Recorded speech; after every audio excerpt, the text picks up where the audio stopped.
What if Western nations refuse to recognize Ibrahim Traore as Burkina Faso's leader? Despite Western opposition, 10 countries have recently affirmed Traore's legitimacy as the country's leader.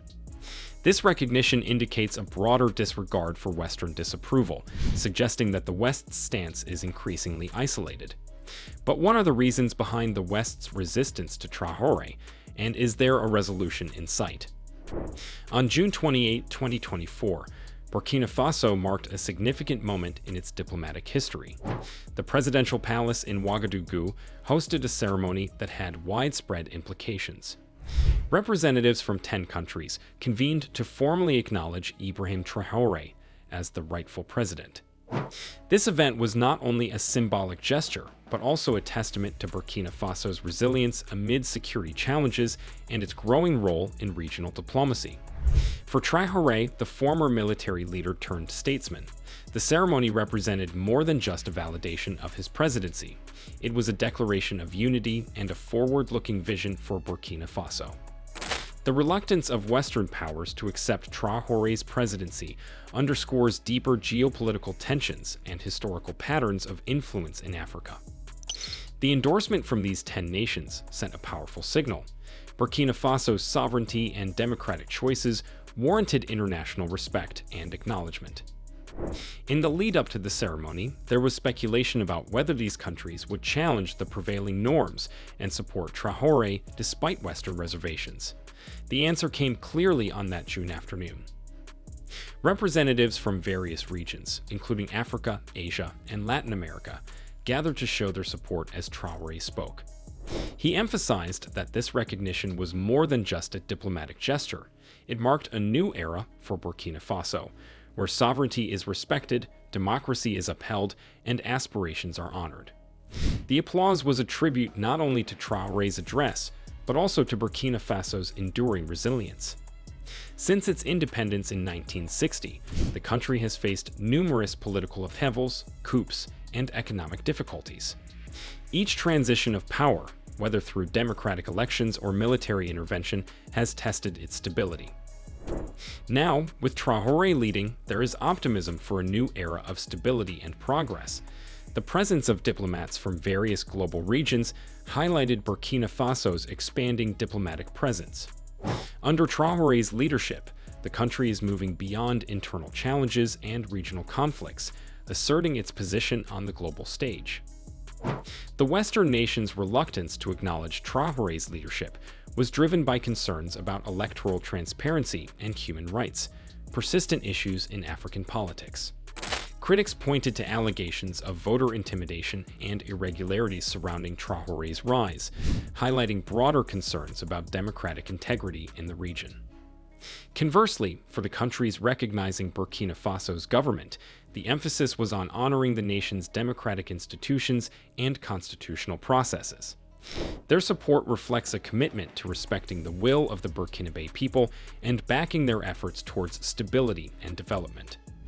The ceremony at the presidential palace was marked by a mix of formality and celebration.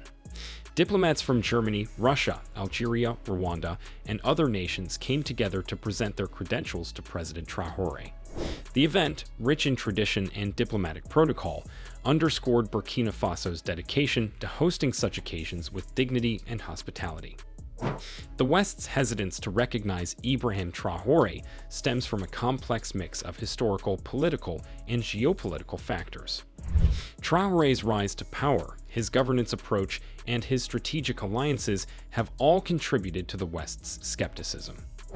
Traore's path to the presidency involved a series of military coups. The first coup took place in January 2022, overthrowing President Roch-Marc Christian Kabore, followed by another in September 2022 that removed interim President Paul-Henri Sandaogo Damiba.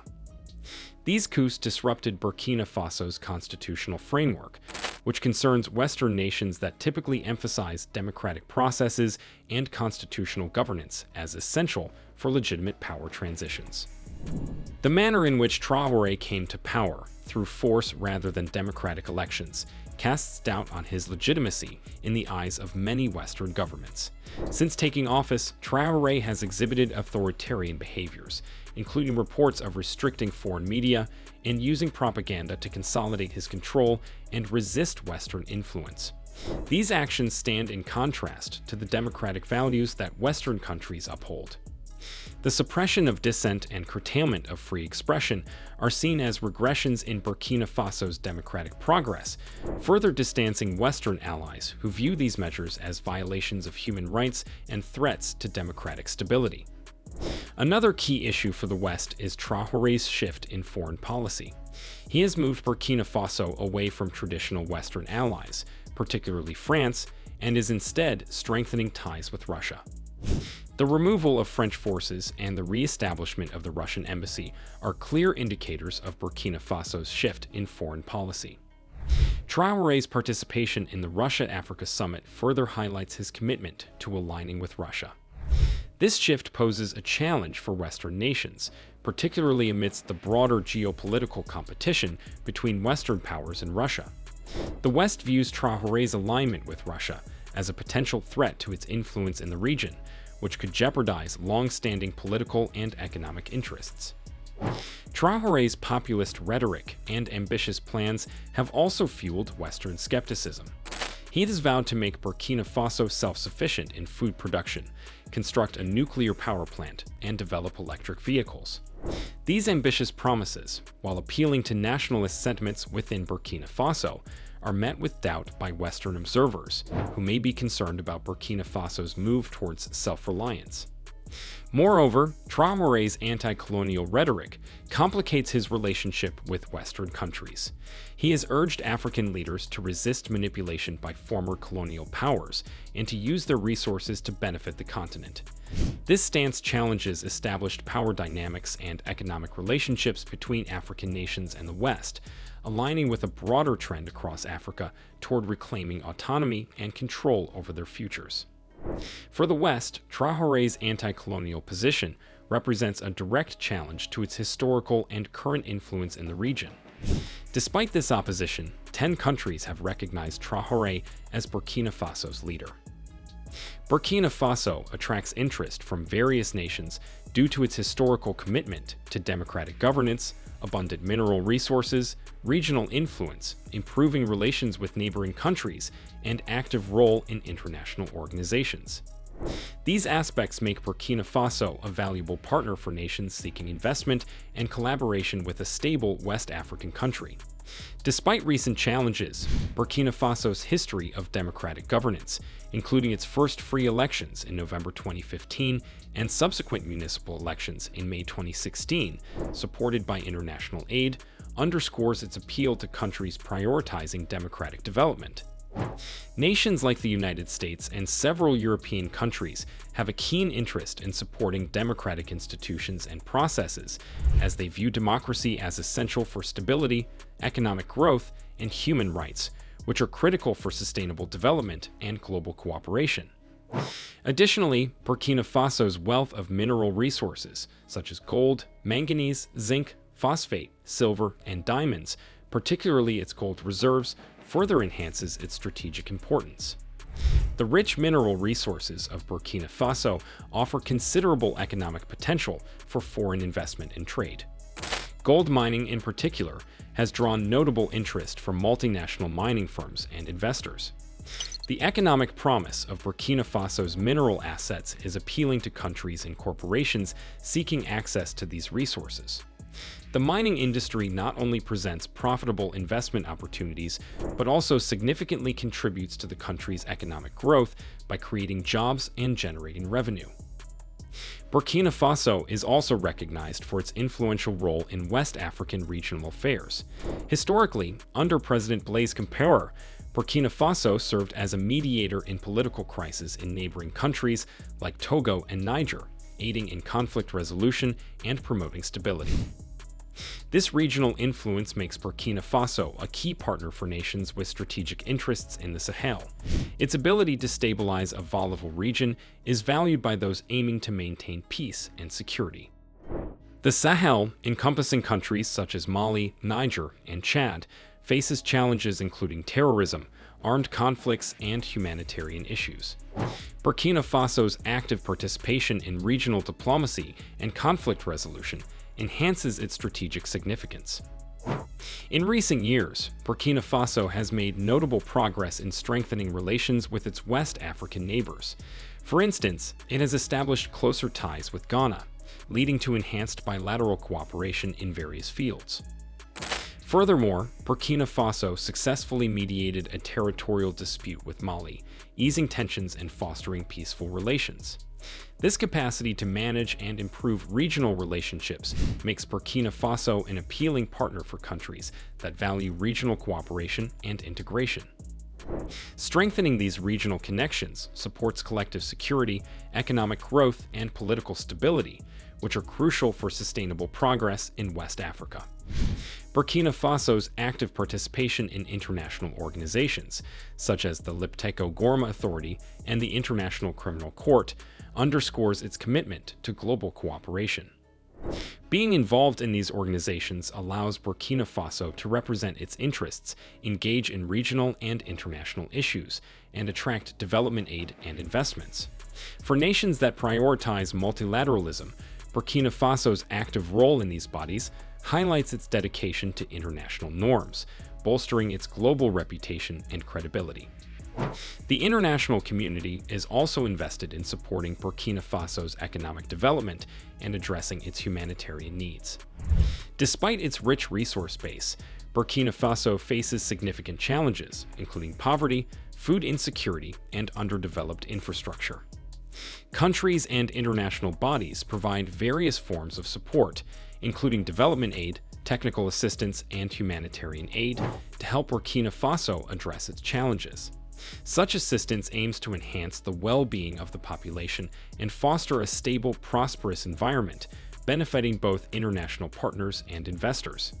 However, the West's hesitation to recognize Ibrahim Traore's presidency and engage with his administration is rooted in deeper geopolitical and ideological issues. The core of the disagreement revolves around international relations and the West's preference for connections that primarily serve its interests. Traore's approach to forming equitable, mutually beneficial partnerships disrupts this established dynamic, resulting in Western resistance. Traditionally, Western nations have interacted with developing countries, including those in Africa, in ways that often prioritize Western economic and strategic goals. Many African nations, including Burkina Faso, are rich in natural resources. Historically, Western corporations and governments have sought access to these resources under terms that heavily favor their interests, frequently at the expense of local economies and communities. This has included mining contracts, trade agreements, and investment deals that benefit Western profit margins. The West has a vested interest in exerting political influence over African nations to ensure that their policies align with Western geopolitical strategies, including counterterrorism, regional stability, and economic policies that advantage Western markets.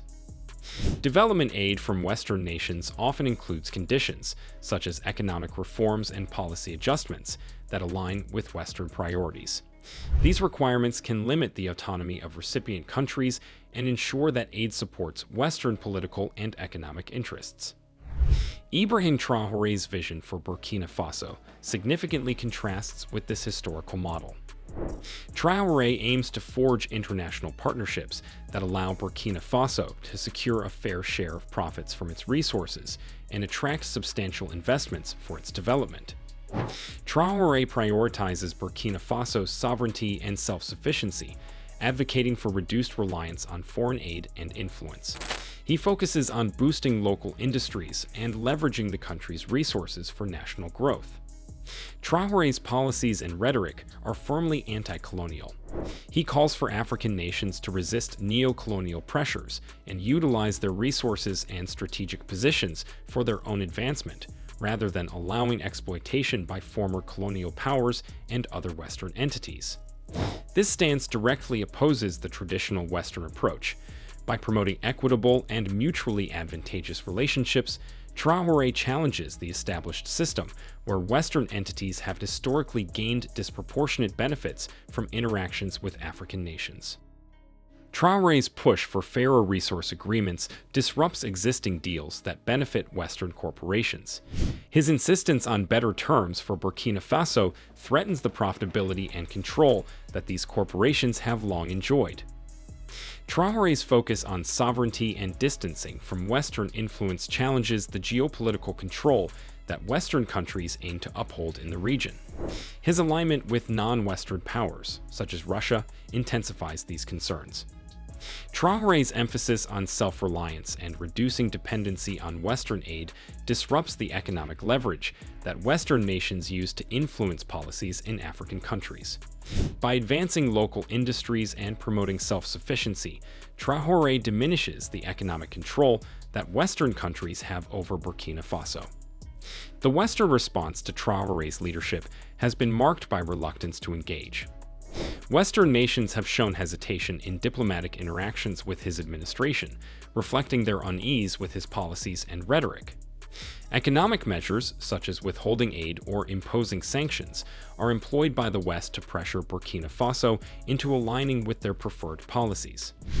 Western media and political narratives often focus on Traore's controversial ascent to power and authoritarian traits, while minimizing or ignoring his advocacy for fairer relationships and anti-colonial positions. This reluctance to recognize his leadership is part of a broader strategy to retain traditional influence in the region. Traore's approach represents a notable shift from the established dynamics between African nations and Western powers. By advocating for equitable resource agreements, emphasizing national sovereignty, and decreasing dependency on Western aid, Traore is confronting the entrenched influence that Western nations have historically wielded in Burkina Faso and the wider region. This stance has resulted in limited acceptance and engagement from Western countries, which are focused on preserving their strategic interests and traditional power structures. The West's acknowledgement of Traore's leadership is relatively inconsequential compared to the broader dynamics of international relations and Burkina Faso's future. What is crucial is the recognition and support Traore has garnered from many nations, particularly those capable of offering substantial benefits to Burkina Faso's future. Emerging powers and non-Western countries have demonstrated a readiness to collaborate with Burkina Faso under Traore's leadership. Countries such as China and Russia, along with various African and Asian states, are prepared to invest in Burkina Faso's infrastructure, mining sector, and other essential development areas. These supportive nations offer valuable opportunities for Burkina Faso, including economic growth, job creation, and enhanced living standards.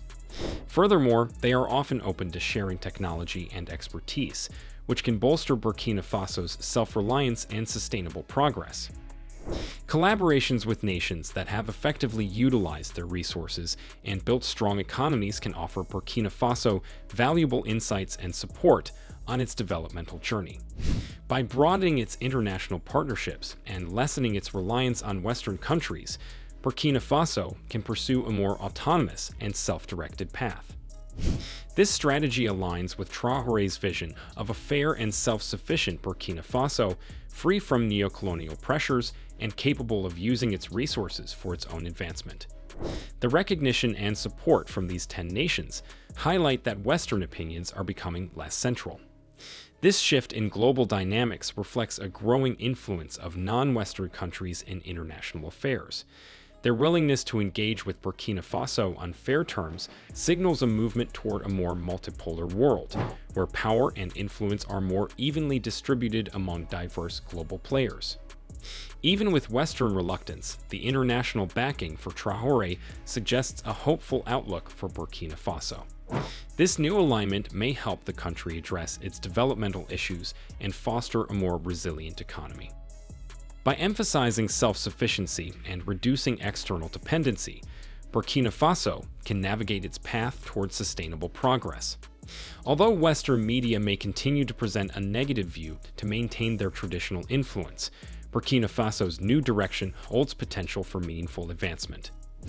The backing from these 10 nations provides a counterweight to Western perspectives, creating a chance for Burkina Faso to reshape its global relationships and strengthen its sovereignty. This support marks a notable change in Burkina Faso's international position and highlights the country's potential for growth through these new alliances. With these partnerships, Burkina Faso can leverage its resources and strategic advantages to build a more self-sufficient and equitable society, moving away from neocolonial influences. Does this support from the 10 nations suggest that Western opinions are losing their influence? Will the West increase its critical stance, or will it shift its approach? Share your thoughts in the comments. If you're interested in more content like this, subscribe to our channel and hit the bell icon. Thanks for watching, and stay tuned for our next video.